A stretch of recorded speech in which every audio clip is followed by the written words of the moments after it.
Jewel's POV. Nailid ang duuhan ni Jewel at di mabitawan ng kamay ni Anton.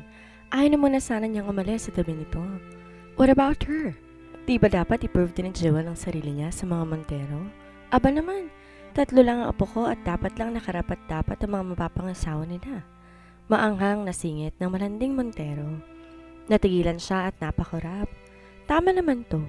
Lagi na lang si Anton ang kinalaban para sa kanilang dalawa. Pumikit siya tandang lumuhod, ngunit pinigilan ni Anton ang bewang niya. Don't do that, Missy. Don't kneel, iba ang gusto niya. Pulong nito sa tenga niya. Napamulat siya at napasalyap sa matanda. Bakit? Anong gusto niya? Balik sa bulong niya rito. Ask him. Tumikim siya at nilakasan ang loob na magtanong sa matanda. Ano ang gusto po ninyong gawin ko? Tumikwas ang kili nito at tumayo mula sa pagkakaupo. Nalingon nito ang buong paligid maging ang naroon. Gusto ko na maraming apo, iha.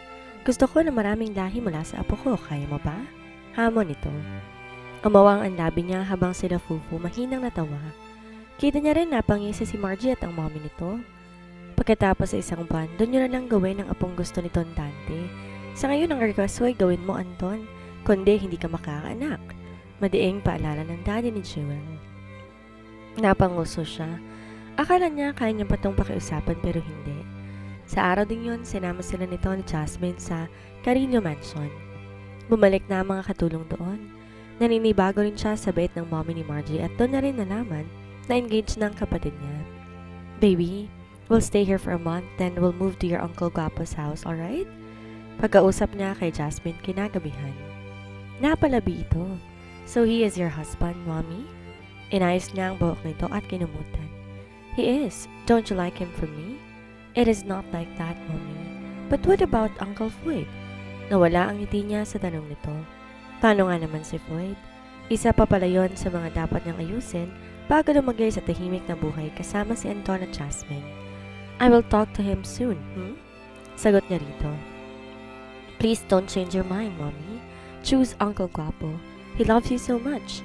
He was hurt but I can see it in his eyes that he loves you. Humagikik to kaya't napangisi siya. Pinatulog niya pa to bago siya lumipat sa kwartong nilaan sa kanya. Muntik nga lang siyang mapasigaw nang makitang bultong nakaupo sa kama niya. Napasandal siya sa pinto. Anong ginagawa mo rito? Bawal ka rito? Dinig niya ang mabigat nitong paghinga ng makbang to papalapit. I miss you, baby. Paos nitong bigkas. Sa kabilang banda. Shh! Maririnig ka nila. Mahinang bulong niya kay Anton. Ngumisito at mariing pumikit habang patuloy ang paggalaw sa harapan niya. Umawang ang mga labi niya at kumapit sa braso nito. Pasaway ka talaga. Gabi-gabi ka na lang nandito. Paos niyang sermon. Walang mintis kasi itong nagpupunta sa kwarto niya simula nang umuwi sila sa mansyon. Buong isang bandong laging umaakit sa bintana. Sakto papadilim pa lang yata ay nararoon na to tapos aalis na bago pa man sumikat ang araw. Siya ngang kinakabahan at baka mahuli sila ng daddy niya. Diniin niya ang hawak sa braso nito ng buntis ang galaw ni Anton. Hanggang makalipas ang ilang sandali sabay nilang naabot ang sukdulan. Umuwi ka na, maliwanag na sa labas. Mahinang utos niya. Tss, mamaya na. Gusto pa kitang makasama, Missy? Nag-iwan to ng mumunting hagkan sa balikat niya. Mabigat siyang huminga at pumikit. Susunduin ko na kay mamaya. Napamulat siya doon. Naayos mo ng kumpanya? Naibalik ko na lahat ng investors. Pwede ko na kayong kunin ni Jasmine? Maliit siyang napanguso at bahagya itong tinulak pero ayaw nitong umalis sa harapan niya. Bumuntong hininga siya at sinuklay na lang ang buhok nito. Si Floyd, baka manggulo. Yun kasi ang inaalala ni Jewel. Hindi niya pa ulit to nakausap at natatakot siyang baka kulong gawin ito sa kanya dahil sa nangyari. Para kasing iniwan niya lang tong basta sa ere. He won't come here, Missy. Mas mahal no na negosyo niya kesa sa'yo. May bahid ng inis ang boses nito. Sigurado ka? Ano bang ginawa mo sa kanya? Tinakot mo? I did not. I just turned down one of his businesses. Anton naman. Sana kinausap mo na lang na maayos. Kawawa naman. Mabilis niyang natikom ang bibig na mag-angat ng mukha at napansin niyang mariintong nakatitig sa kanya. Ang abuhing mga mata nito ay nagsusumigaw na ayaw nito sa narinig mula sa kanya. You still care for him, huh? Naging kaibigan ko siya. Muli niyang nakagat ang labi na magsimula itong gumalaw sa kanya. I'm jealous. Nahihirapang bulong nito. Bumuntong hininga siya at kusang pinaikot ang mga binti sa bewang nito. Fine. Deserve niya ang ginawa mo. Sarkastikong bigkas niya. Last mo na yan tapos uuwi ka na. Pagdidiin niya. Ngumisi lang to bago nagpatuloy sa paggalaw. Malitang bumagsak sa harapan niya nang muli silang natapos. Agad na niya tong tinulak dahil baka kusan pa sila umabot. I put my name on Jasmine's birth certificate. Napaangat siya ng tingin dito. I want to be her father. Nangilid bigla ang luha niya na nagpunta sa Jewel sa ibang bansa. Hindi siya naging malungkot dahil kay Jasmine. Naaawa siya rito nung makita niya sa orphanage kaya inampun niya. Gustong gusto niyang maging mommy nito at natutuwa siyang gusto na ni Anton na maging daddy nito. Seryoso ka niyan. Baka naman sinasabi mo lang Shh! She's my princess and you are my queen. I don't know, I just want to be her father. Agad na bumagsak ang luha niya sa tuwa. Napamara pa si Anton at pinunasan ng pisngi niya. Hindi kita pinapaiyak, may aber. Kasi naman, di niya natuloy ang sasabihin nang marinig ang mahihinang katok sa pinto. Mommy, you ate all of my marshmallows. Nagulat siya matapos marinig ang boses ni Jasmine at nang maalalang siya ang umubos. Mommy, why didn't you leave some for me? Naiiyak nitong tanong mula sa labas. Inuusig siya ng konsensya. Nahiya pa siya matapos makita ang pagtaas ng kilay ni Anton sa kanya. Seriously, Missy? Ginagawan mong pagkain sa Jasmine? Napalabi siya. Ang sarap kasi ng marshmallows. Ewan niya pero ilang araw na siyang nagkikrave sa marshmallows kaya naman inubos niya para kay Jasmine. Mommy, open the door? Muli itong kumatok kaya nataranta siya. Magdamit ka na, Anton, at umuwi ka na. Agad siyang tumayo at muli sinuot ang nighties niya. Para namang walang pakialam na humikap pa ito. Uy, alis na dyan, baka makita ka ni Jasmine. Give me a kiss first, pagdedemand nito. Umirap siya at agad dumukwang upang patakan to ng hagkan, pero pinalalim nito iyon. Kung di lang muling kumatok si Jasmine, baka nakalimutan na nila ito. Wait for me, Missy. Susunduin ko kayo. Paalala nito bago nagbihis. Nang makita niya to sa bintana, nagpunta siya agad sa pinto. Hinintay niya muna makaalis si Anton bago buksan ang pinto. Nabungaran niya si Jasmine na galing sa pag-iyak at nakalabi. Sorry baby, bibili tayo mamaya But for now, mag-ayos na tayo kasi susunduin tayo ng daddy mo. Hinawakan niya to sa kamay para sana ibalik to sa sarili nitong kwarto. Did you mean my uncle Guapo? How did you know that he would pick us up? Napalagla siya doon. Dapat pala hindi niya muna sinabi. Lalo siya nagsisisi na sinabi niya nang tumakbo sa hagdan sa Jasmine at magpunta sa kusina. Sumunod siya ron pero naniningkit ang mga mata ng daddy niya ang nasalubong niya. Totoo ba ang sinasabi ng apo ko, Jewel? Susunduin kayo ni Anton? Para manalaman. Napangiwi siya at napaiwas ng tingin. Narinig niya pa nga ang ate Margie niya sa mahinang tumawa. May malaking pusang tumalon kanina sa bintana. Galing yata sa kwarto mo, Jewel. Pangaasar nito. Mas lalo naningkit ang mata ng daddy niya. Bago pa man siya nito pagalitan, pilit na siyang ngumiti. 1 month tabo kasi kami nandito kaya expect ko po ngayon niya kami susunduin.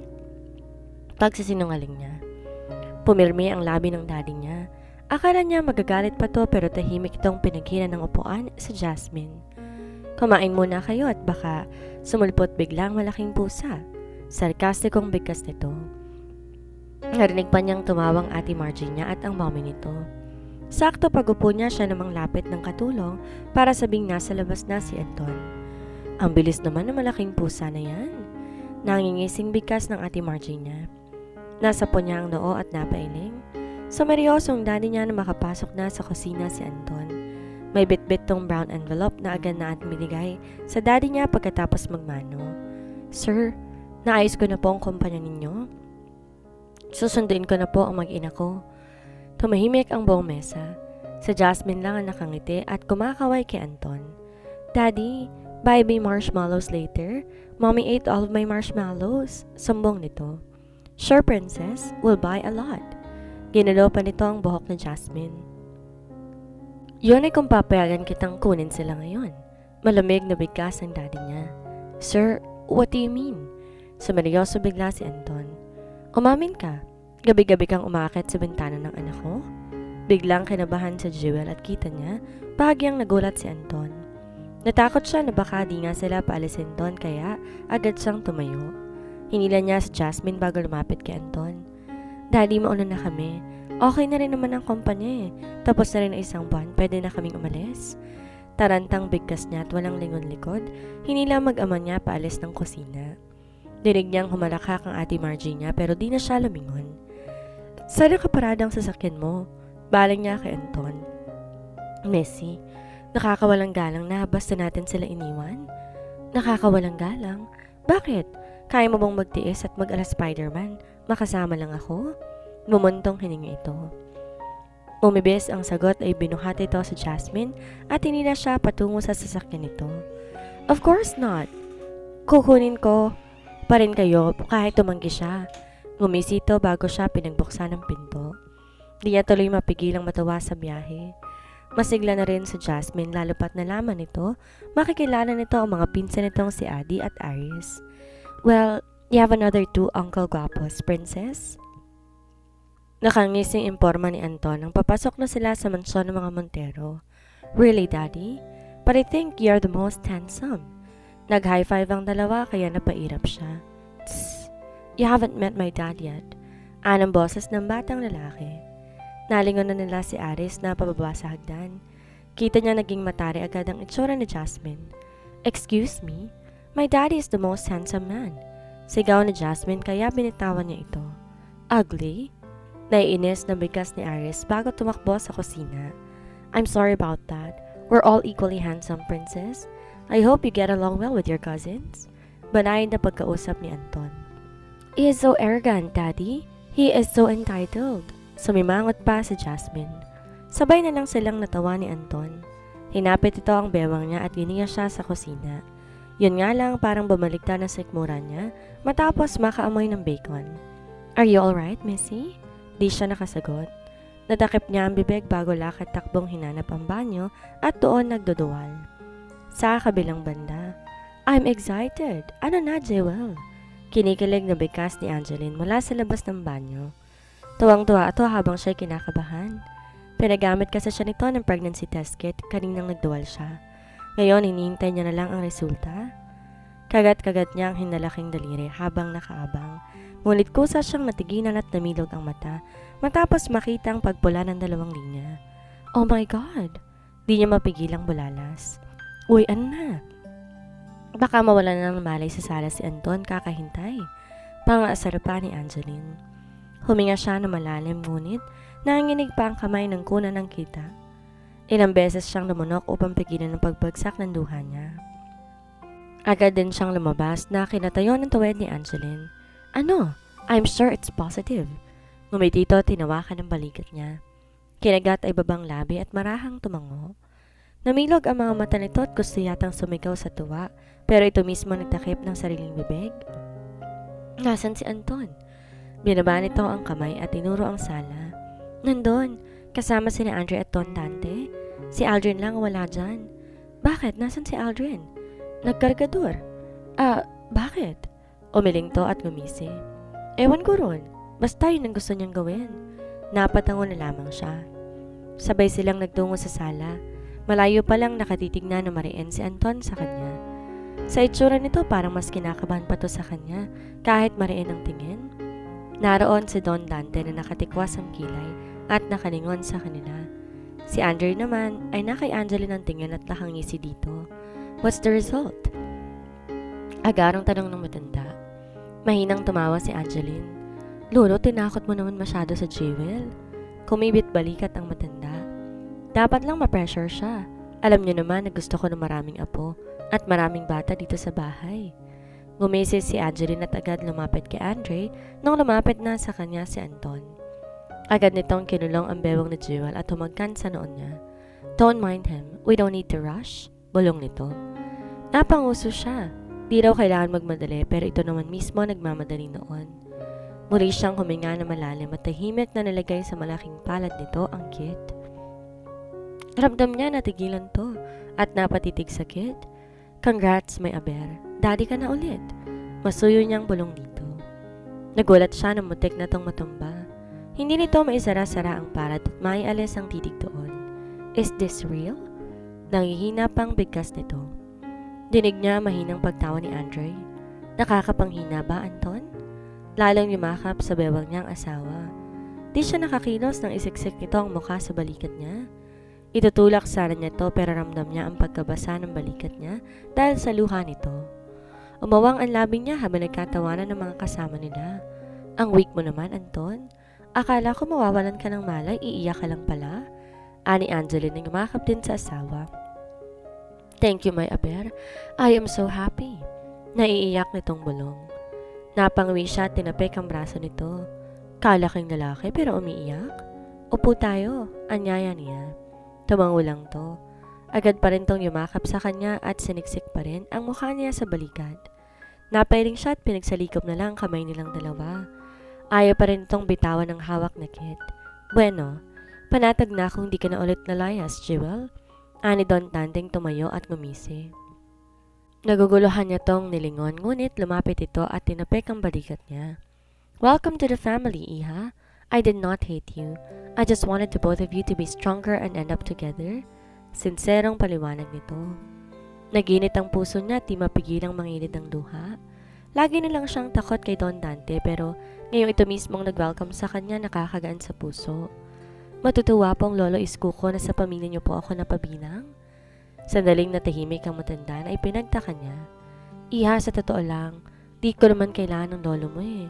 Lumapit lang ako doon dahil nakita kitang umiiyak at alam kong wala kang matutuluyan but I knew that you were the perfect for Anton and see, you both ended up together.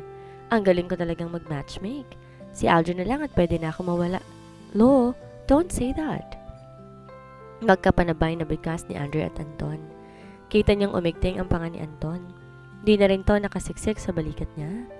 Marami ka pang apo sa tuhod na aalagaan. Pagdidiin nito. Mag-aasawa pa nga mga apo mo, Lo. Segunda ni Andre. Biglang humalakak ang matanda. I was just kidding. Masamang damo ko. Makikita ko pang anak ni Aris at Jasmine. Makahulog ang bigkas nito. Pare-pareho silang natahimik nang umalis ito. Nagkatinginan sila ni Angeline. Di naman siguro niya balak na, Heist, ewan ko na lang. Bawi ni Angeline sa sasabihin. Siya may iba ang naisip sa sinabi ng matanda, pero alam naman siguro nitong magpinsan ng dalawa. Magpahinga na muna kayo, aalis pa kami. Ani Angeline na hinila na si Andre. Maliit siyang kumaway sa dalawa habang si Anton tumango lamang. Next year, we should plan our next baby. Dinig niyang bulong ni Andre sa asawa. Na makalayo na ang dalawa, tumayo na sa Jewel, pero muntik siyang mapasigaw ng buhatin siya ni Anton. Anton, kaya ko maglakad. Singal niya rito. Bawal kang mapagod, Missy. Nakangising bigkas ito habang paakit sila sa hagdan. Inirapan niya ito. Talaga ba? Sige, off-limits ako ngayong gabi. Huwag mong paglakbayin yung mga kamay mo. That is hard, but sure. Pero kapag ikaw na unang kumulbit, hindi ako mauuna. Pagdidiin niya. Mahina tong natawa bago binuksan ang kwarto nito. If you say so, I'm hands off. Muli niya tong inirapan nang ilapag na siya nito sa kama. Agad tong tumabi sa kanya, tinaas ang damit niya at tinantay ang palad sa itaas ng tiyan niya. Naging ang mukha nito ay nilapit doon, bahagyang pinataka ng hagka ng kanyang tiyan. What do you want to eat, baby? Pagkausap nito sa tiyan niya. Napalabi siya at sinuklay ang buhok nito. I want marshmallow, Daddy. Nag-angat ito ng tingin sa kanya. Kaya pala inubos mong marshmallow si Jasmine. Yun lang talaga ang gusto niya. What about real food? Rice sandwich? Hindi ka pa nag-almusal. Nag-isip siya kung anong gusto niyang kainin pero naputol ang pag-iisip niya na tumunog ang cellphone ni Anton. Agad itong kinuha yon sa bulsa nito. Nangulat pa ang noon nito matapos mabasa ang caller. It's Fufu. Sagutin mo then put it on loudspeaker. Utos niya. Ginawa naman ito bago binigay sa kanya. Jewel? Maingat na tanong ni Fufu. Bakit Fufu? Ubos mo ng 20 million? Pangaasar niya. Hindi pa pero may bagong offer sa'yo after 3 months. Big project to at kahit di ka na bumalik sa ibang bansa. Lingerie lang naman ang imomodel mo, girl. Tanggapin mo, ah. Excited na balita nito. Di siya nakasagot at napatitig lang kay Anton na dumilim yata ang tingin sa narinig. Umigting ang panga nito at basta na lang tumayo. Anton! Sigaw niya nang umalis ito. Makalipas ang maraming taon, Anton's POV. Alexander Montero, don't run, buddy. Hinihingal na sigaw ni Anton sa anak niyang 2 years old. Kanina pa to takbo ng takbo sa sementeryo. Ubos na yata energy niya, mahabo lamang to. Alexander, come here to mommy. Malambing na sigaw ni Jewel. Nagsalubong ang kilay niya nang agad lumapit ang anak kay Jewel. Tinig niyang mahinang tumawang asawa niya at agad binuhat si Alexander. Nginisihan pa siya nito bago tinalikuran. Oh my! Ako dapat ang kakampi mo, Xander? Bulong-bulong niya sa hangin. That's alright, Daddy. I'm here. Ani Jasmine humawak sa kamay niya. Kahit pagod, binuhat niya ito. Daddy, I'm too old. Put me down. I'm already 7 years old. Reklamo nito pero di siya nakinig. You are still my princess. Ayaw na nga niya tong tumanda o maging dalaga. Ngayong tatay na siya, kinakabahan na siya na baka mapahamak ang mga anak niya. Lumapit sila kay Jewel. Nakaupo ito sa harap ng puntod at sinisindihan ang kandila. Umayos siya sa tabi nito at binabaran si Jasmine. Mommy, when are we going back to the city? Ani Jasmine na lumapit na sa tabi ni Jewel. We will go home right after this visit. I just miss your lolo Isko so much. Ani tong hinaplos ang puntod ng lolo nito. He's a great grandfather, Mommy. He loved you dearly. Komento ni Jasmine. He was. He's my first man, baby. Gusto mo bang ilipat natin siya sa lungsod? Mas malapit sa'yo para lagi mo siyang madalaw. Suggestion niya. Lumingon si Jewel sa kanya. Pwede ba yon? Hinapit niya to sa bewang at hinagkan sa noo. Of course. Do you want that? Naman. Baka araw-araw nandun ako at binibisita siya. Ngumisi ito habang siya'y napasimangot. Missy, don't. Baka magpagawa ko ng bahay doon pag ginawa mo yan. Madiin niyang bulong. Mahina tong tumawa at agad tinapik ang hita niya. Tara na, may photoshoot pa ako bukas. Mas lalo siyang napasimangot. Hinawakan ito sa kamay si Jasmine habang siya binuhat na si Alexander. Nanahimik si Anton sa biyahe habang nag-uusap sa Jewel at Jasmine. Di talaga siya pabor sa pagmumodelo nito. Ilang beses niyang sinabi na hindi pero makulit to. At tumatanggap pa rin ng proyekto. Pagdating sa mansyon, di niya mapigilan na sariling kausapin to pagkatapos maligo. Si Alexander, nasan? Bungad na tanong nito. Na kay Lolo, si Jasmine kalaro si Aris. Bumuntong hininga si Anton at sumantal sa working table niya habang ang asawa yung umupo sa harap ng vanity mirror. Can we talk? Lumingon to at ikiniling ang mukha. Is there any problem, Anton? Di siya nakatiis at lumapit dito. Nanatili siya sa gilid ng upuan. Nagkatinginan sila sa salamin. Do you really want to continue modeling? Mabigat niyang tanong. Kumurap ito at kumibit balikat. It's fun. It makes me happy. Maliit siyang napanguso. Anong laban niya kung yun ang kasiyahan nito? Does it bother you too much? Biglaan itong tanong. Gusto mo bang tulungan na lang kita sa kumpanya? Nangunot ang noon niya. Kaya niya naman i-manage ang dalawang kumpanya. Ang ayaw niya ay lagi tong nawawala ng oras sa kanya kapag may photoshoot. I can manage both companies. I just want to spend more time with you, my aber. Pag-amin niya. Sandali itong natahimik pagkaraay sumilay ang ngiti nito. Tumayuto at agad yumakap sa bewang niya. I'm sorry, napabayaan na ba kita? Malungkot nitong tanong. Umikot ang braso niya sa likod ni Jewel at dinantay ang mukha niya sa balikat nito. Hindi, I mean, there's no need for you to work, Anton. And I'm jealous of all the men you work with.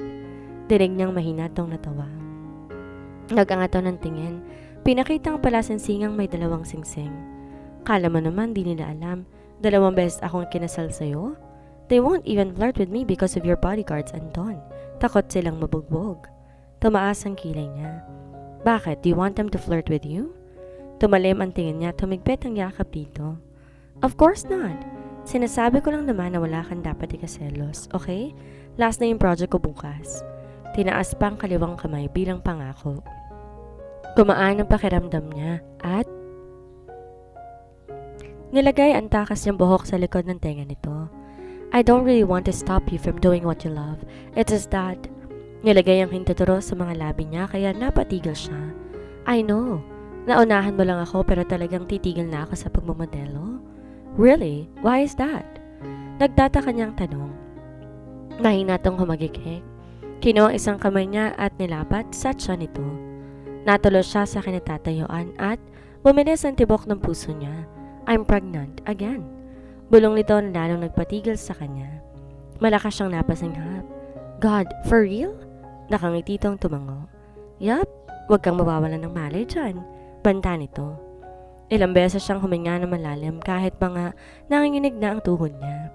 Ewan niya ba pero pagdating kay Jewel at sa mga anak niya, nangihina siya. He loves them dearly, more than his life. Agad niya itong binuhat at iniupo sa mesa ng vanity mirror. Kumapit siya nun at dinantay ang noon niya sa noon nito. I love you, my Aber. Thank you for this other blessing. Nahihirapan niyang bulong. Inaplos nito ang pisngi niya. It should be me saying that to you, my espresso di Aber. Mahina pa tong tumawa. Thank you so much for loving me. Thank you for giving me a family and no words can explain my love for you. Kalalaki niyang tao pero gusto niyang maiyak sa sinabi nito. Kahit yata siya pahirapan ulit ng daddy nito o kahit nasa malayo, alam niyang pangalan pa rin ni Jewel ang ititibok ng puso niya. Ang healthy ng sperm mo ah. Paalala ko lang 3 anak lang Anton. Bigla ang bigkas nito. Napangisi siya at tinagkanto sa pisngi. Depende yan, may Aber. Depende sa ibibigay na blessings. Ouch! Fine, 3 lang. Sumusukong bigkas niya matapos siya nitong kurutin sa braso. Ang chubby ko na nga, dodoblehin mo pa. Shh! You are never chubby in my eyes. You are the most beautiful and sexiest woman I have ever met. Madamdamin niyang bigkas. Nangilid ang mga luha nito at kumapit sa batok niya. Sige na, 1 dosenang anak na dahil magaling kang mambola. Napangisi siya. Hindi yun bola. I met a lot of girls but you are the only one who stood up. The 18-year-old stranger lady that my Lola brought is my destiny. I waited for you and I am glad because I am the happiest man alive. Kunwari siya nitong inirapan. Shut up ka na. Ako na, kaya pinakamasaya may Aber. Pangaasar pa nito. Ngumiti lang siya at pinatakan ng hagkan ang noon nito. Nagkatitigan sila at ito mismo ang umabot sa mga labi niya para sa isang malalim na hagkat. Alam ni Anton na marami pang darating sa buhay nila. Pero sa ngayon ang mahalaga pareho silang masaya ni Jewel sa kung namang meron sila at nabuo nilang pamilya. Dito na po nagtatapos ang kwento ni Jewel at ni Anton. Maraming salamat po sa lahat ng sumabaybay at nakinig sa kanilang kwento.